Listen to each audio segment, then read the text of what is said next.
U.S. President Barak Obama has authorized deploying 1,500 more U.S. troops to Iraq. The U.S. says the non-combat troops would engage in training and assisting Iraqi army soldiers in their fight against ISIL Takfiri terrorists. Pentagon says Washington is to establish several sites across Iraq in the coming weeks in order to train 9 Iraqi army and 3 Kurdish Peshmerga brigades. The military sites would be set up in northern, western and southern Iraq. The development comes as the Iraqi military, Kurdish fighters backed by volunteer Shia fighters and local Sunni tribesmen have been gaining more ground against the Takfiri insurgents throughout the country. Many here in Iraq, however, are opposed to the U.S. intervention and consider it a breach of country's sovereignty.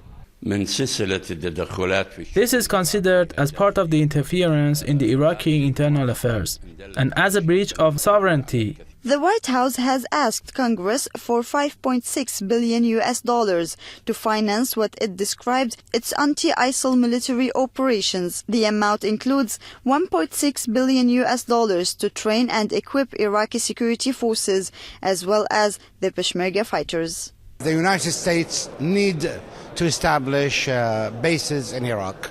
The Iraqi government have always declared that there is no agreement, and we will not.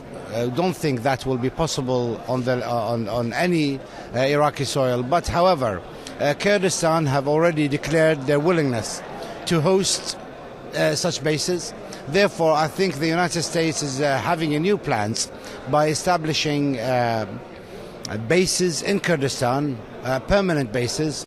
The U.S. already has 1,400 soldiers in Iraq. With the new deployment, nearly 3,000 American forces will be stationed in the country, just 3 years after the last U.S. combat troops withdrew from the country in December 2011. It seems that the U.S. insists on intervening in Iraq's internal affairs, something that Iraqi politicians and analysts consider a breach of sovereignty, which is totally refused here. Rahshan Saglam, Press TV, Baghdad.